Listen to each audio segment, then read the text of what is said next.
Domingo a las 8:45 es un gusto estar con ustedes y presentarles opinión, comentario, conclusiones sobre lo más relevante que ocurre en estos momentos en nuestro país, que vive el proceso electoral más atípico, más inusual que hayamos visto desde el arranque del inicio del proceso democratizador en 1985. Le doy la bienvenida a Claudia Méndez Arriaza, a Paola Hurtado y a Quique Godoy, a los tres. Bienvenidos a las 8:45. Y bienvenida también a nuestra invitada de esta noche, que es la magistrada suplente del Tribunal Supremo Electoral, Anaely López. Gracias por estar con nosotros, magistrada. Exactamente a 8 días de que los guatemaltecos empecemos a conocer resultados de la primera vuelta electoral. Debo decir, si es que llega a producirse el próximo 6 de septiembre. Gracias por acompañarnos y permítanme arrancar a mí con la primera pregunta. Anaely, ¿qué sentido tiene imponer un techo de campaña si luego ese techo de campaña no se hace cumplir y se le permite, por lo menos a un partido, superarlo más allá del 20% de lo que se le había impuesto? Es una pregunta interesante, la verdad, porque sí se llegó al techo, una vez llegado al techo se le sancionó y al sancionársele él ha seguido con el incumplimiento de la sanción. Ese es el problema número uno, ¿verdad? Pero el tribunal sí hizo la parte de sancionarlo. Es muy difícil porque inicialmente nos estábamos basando en los informes que ellos presentaban, lo cual no era suficiente porque nunca llegaban al techo con el informe. Es decir, si ustedes van y revisan la contabilidad de ellos la tienen bien y el informe también estaba bien. La única forma de llegar a poder establecer esto fue un trabajo específico en cada uno de los partidos, haciendo la comparación con el valor de mercado de lo que ellos ponían con valores de donaciones dentro de sus informes. Entonces, sí se hizo un trabajo bastante fuerte, sí se hizo un trabajo para llegar al fondo, sí se sancionó. Ahora, pero la sanción termina siendo simbólica, porque el tribunal omite obligar al partido a cumplir su disposición. Es que nosotros no tenemos otra forma más que se emite la resolución, se le sanciona, digamos, tanto la parte económica como la parte, la prohibición de seguir. Sin embargo, no tenemos una forma coercitiva que no sea trasladarlo al Ministerio Público por el hecho de que él siga con el incumplimiento de la orden que el Tribunal Supremo Electoral le dio. Ahora, el proceso penal que hay que seguir una vez esto para poderlo cancelar es lo que se estaría iniciando con la denuncia ante el Ministerio Público. Anaely, pero también tengo entendido que esa misma resolución que contempla la sanción hace una salvedad o una advertencia que de no seguirse con lo estipulado se corre el riesgo de una cancelación. Correcto. O más bien el tribunal advierte que de no seguir con esos preceptos y esas órdenes, el partido será cancelado.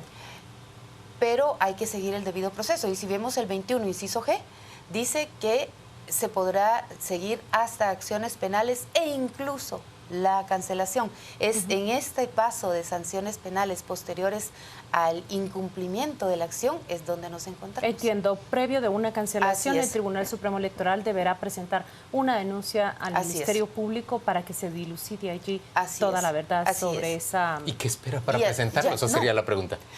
Pues se ha presentado toda la ¿información? Sí, toda la información y todo lo que él ha hecho para violar esa resolución se le ha presentado al señor inspector. O sea, sí sabemos que el inspector lo tiene, lo que no sabemos es si ya promovió, pero era su paso 2, ¿verdad?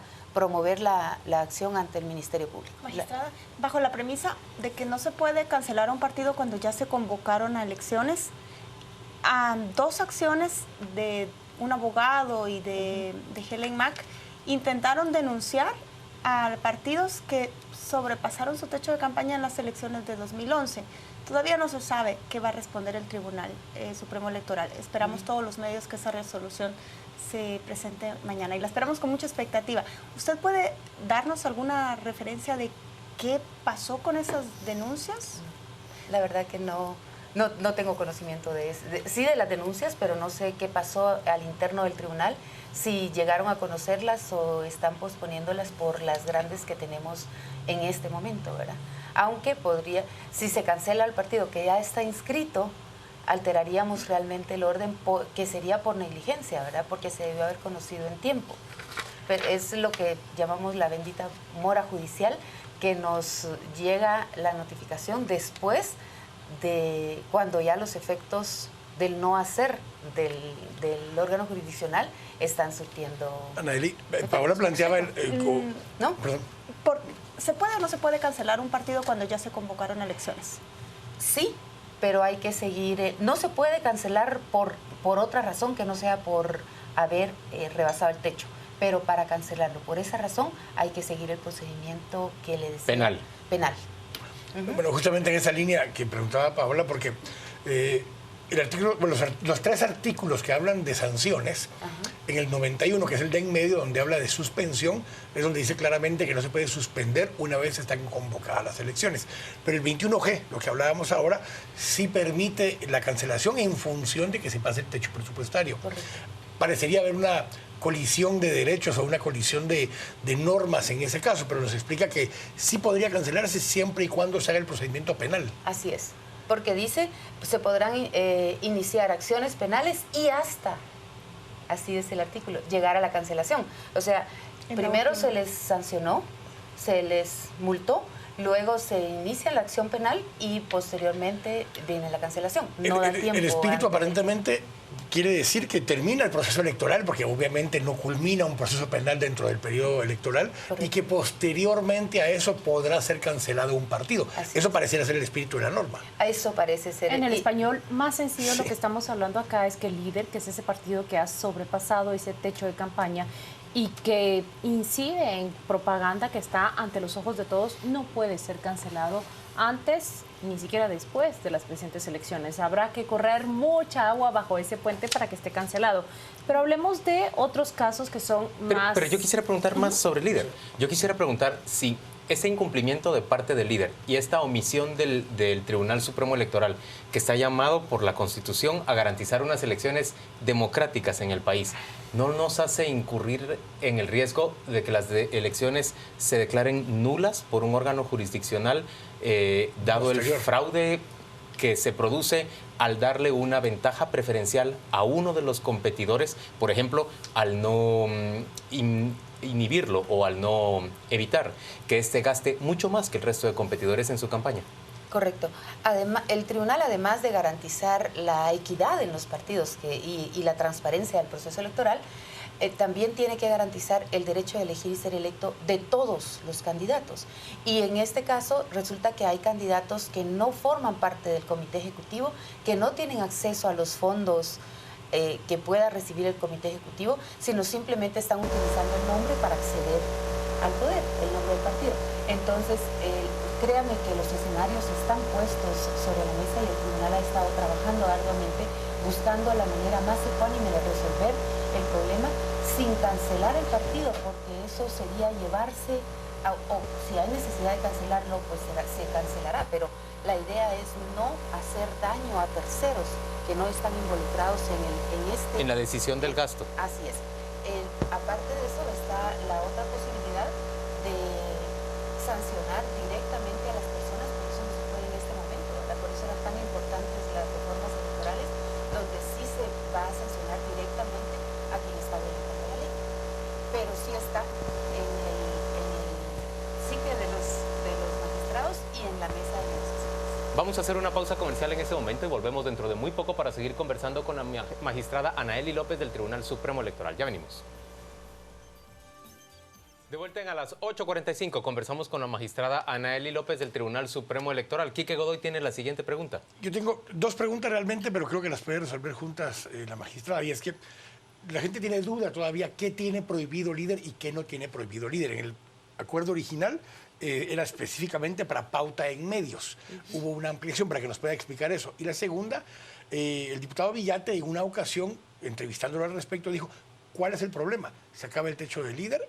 ¿Usamos el de CNN o usamos el de Mi País porque forma parte de los listados, o el de Gana, que obviamente ahí están los miembros del comité ejecutivo? ¿Es factible hacer lo que dicen ellos? Definitivamente usar el presupuesto de un partido que no está participando en el evento no es posible. Usar el presupuesto de un partido que no está fusionado legalmente no es posible. Entonces, esa posibilidad quedó fuera. En cuanto a, perdón... ¿Qué está prohibido y qué no está prohibido? ¿Qué no está prohibido? Inicialmente llegó al techo, usted no puede hacer nada más. O sea, usted ya, todo lo que represente gasto o inversión, usted ya no lo puede hacer. Pero se concentraron en la pauta porque era el rubro más alto en ese momento. Al día siguiente, cuando nos dimos cuenta que ellos seguían, que las radios seguían y todo el problema seguía, las caravanas, se dijo, bueno, ampliémoslo, porque ellos tienen que entender que todo donde inviertan, donde haya inversión de dinero, donde haya aprovechamiento del techo, está prohibido. Entonces se les amplió diciéndoles que estaba todo prohibido. Entonces ahora ellos nos dicen, mire, la gente paga la gasolina de los carros que van en las caravanas. La gente compra, pero eso es donación. Aporte no dinerario. Exacto. La consigna de las protestas de esta semana, una de ellas era, en estas condiciones no queremos elecciones. ¿Usted qué piensa, magistrada? ¿Debemos o no debemos ir el 6 a votar? Deberíamos hacer elecciones con todas estas circunstancias. Yo entiendo que las condiciones no son las mejores, pero también entiendo que si es lo que tenemos, debemos acudir. Es decir, nuestro silencio sería cómplice de cualquier cosa que pueda pasar. Pero nuestra participación no es también cómplice para legitimar la llegada de un partido que abiertamente ha violado toda la normativa electoral y que no tiene el menor respeto por la ley. ¿No es también cómplice ir a bendecir su llegada? Y un Congreso que le dio una patada a las reformas electorales que ustedes mismos propusieron. Entonces no votar por ellos. Pero tenemos que ir, es decir, es lo que tenemos. ¿Qué vamos a hacer el 6? ¿Nos quedamos en nuestra casa? Toda la inversión, todo el andamiaje, todo lo que hay, que es lo que hay y lo único que nos permite mantenernos en un sistema de derecho. Sabemos que la corrupción lo arruinó, pero hay un sistema de derecho que tenemos que seguir y luchar por mantenerlo y enderezarlo, aunque sea con el nuevo gobierno, ¿verdad? La sociedad no se va, la sociedad no va a parar. Esto no termina aquí.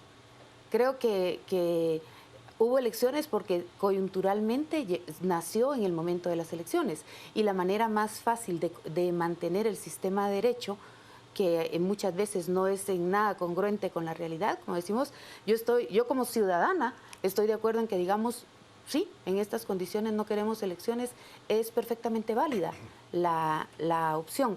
Pero ¿qué hago si lo que tengo realmente y mi oportunidad de manifestar mi opinión está ahí y hay una opinión? Qué bueno que tocó el tema sobre el Estado de Derecho y los temas de corrupción, porque no solo se discute en el seno del Tribunal Supremo Electoral la participación de un partido que ha violado todas las prohibiciones sobre su techo de gasto de campaña, sino también se discute la participación de candidatos de ese y otros partidos que se encuentran sometidos a procesos de antejuicio. La participación de estos candidatos es por demás cuestionada. Correcto. ¿Cuál es la reflexión del Tribunal Supremo Electoral respecto de ellos? No ha emitido un fallo todavía definitivo. Esperamos que se emita un fallo lo más pronto posible. Sin embargo, la principal atadura ha sido la Constitución. Es decir, existe el derecho de defensa, existe el debido proceso y existe el principio de inocencia. Si nosotros obviamos todos estos principios basados en que lo vamos a sacar con el 113 porque no habiendo terminado su proceso, entonces estaríamos violando la Constitución.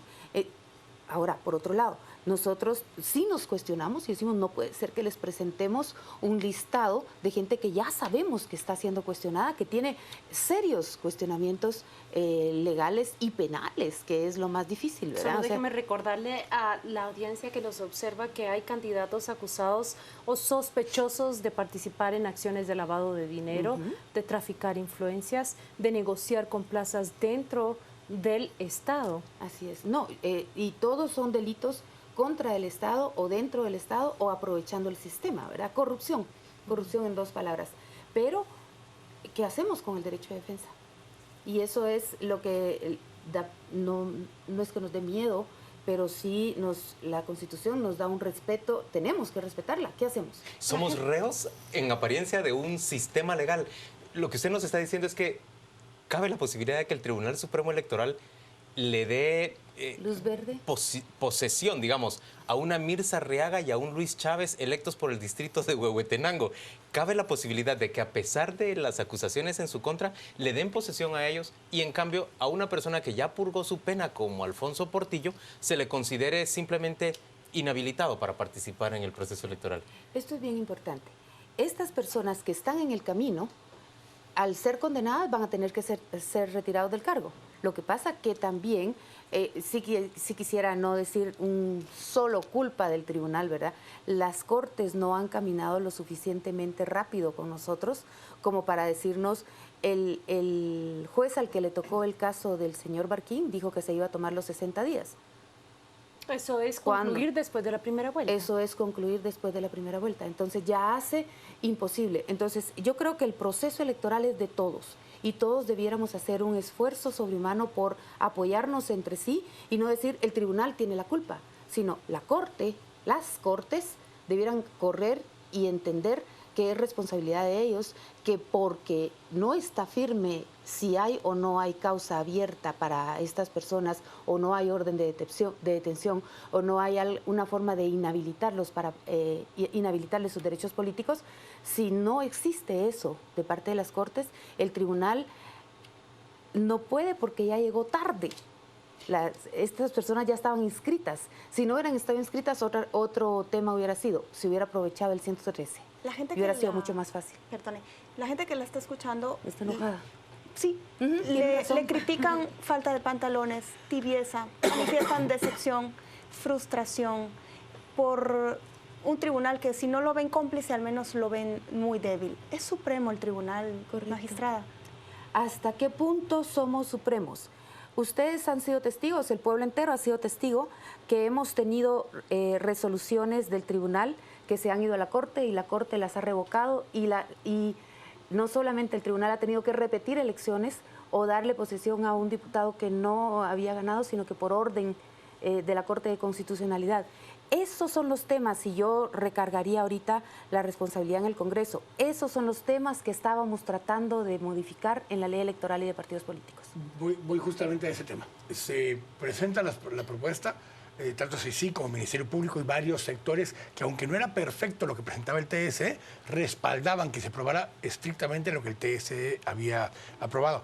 Se hace un mecanismo, no se aprueba con más de 105 votos, llega a la Corte, retiran el recurso, pero ahora lo devuelven diciendo, repítanlo para que sea aprobado con 105 votos desde primera lectura. Debieran simplemente presentar a la Corte de Constitucionalidad lo que ustedes enviaron originalmente, sin modificaciones, sin discusión.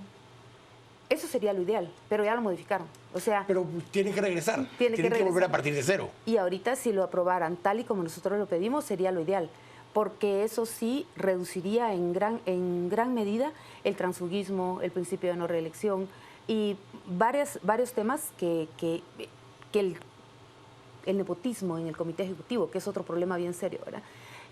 En fin, hay varios, y el control absoluto del financiamiento. O sea, creo que son temas importantes que sí afectaban, que desde que vimos el proyecto dijimos, ¿y realmente somos tan ilusos que creemos que esto se va a aprobar? Estamos prohibiendo el transfugismo, estamos prohibiendo la reelección y estamos diciendo que vamos a controlar el financiamiento y son ellos los principales actores de todas estas acciones. Bueno, tenemos fe y lo presentamos, pero pasó eso, ¿verdad? Y desde la primera vez que lo aprobaron con 84 votos, supimos que no iba a pasar y que iba a pasar esto, que se iba a regresar. Ana y lo Eli, dijimos públicamente. La conclusión de esta conversación que sostenemos con usted es que en el Tribunal Supremo Electoral se piensa que los guatemaltecos solo vamos a poder modificar dentro del actual marco legal, marco constitucional, progresivamente las condiciones de nuestro sistema electoral, de nuestro modelo electoral y nuestro sistema político hasta alcanzar una verdadera democracia, pero digamos en un mediano y largo plazo. Opciones reales en el corto plazo hay muy pocas. ¿Corto qué tan corto? ¿De aquí al 6? De aquí al otro sábado. Sí, por eso, corto, de aquí al 6. Corto hacia es las exactamente próximas lo que han... elecciones. Corto, sí, de aquí al 6. Es lo que han manifestado claramente todas las masas que han salido a manifestar contra las elecciones precisamente en estas condiciones. En el corto plazo la respuesta es que no puede cambiarse nada, apenas nada. El problema, bueno, es que el problema es todo, ¿verdad? No es solo el tribunal, no solo las cortes, no solo la Corte de Constitucionalidad, sino el sistema entero está bloqueado para cambiarlo radicalmente de un solo. Es decir, si abusamos del derecho, si abusamos de la forma como estaba establecido y ahorita queremos que todo vuelva a lo que quisiéramos que fuera, tenemos que esperar tenemos que esperar la reforma a la ley electoral y tenemos que esperar que participar en esta elección para elegir lo que mejor convenga a Guatemala.